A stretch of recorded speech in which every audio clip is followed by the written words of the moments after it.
Para se poder fazer um pagamento, precisamos de ter o Stripe associado. Este Stripe, que vemos aqui através das definições na parte da faturação, temos aqui o botão de configurar Stripe. O processo é muito fácil de concluir. Nós, ao clicarmos Stripe, temos todos os passos explícitos, que são apenas para preencher. A partir daí, já conseguimos realizar pagamentos com TPA ou online.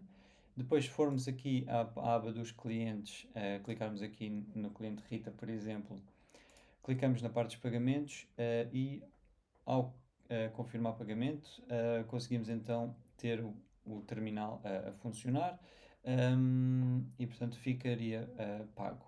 Um, Caso queira fazer sem a parte do Stripe, que seja um processo mais manual, também pode apenas confirmar o pagamento aqui através da plataforma, sem ter que usar o terminal multibanco ou o online.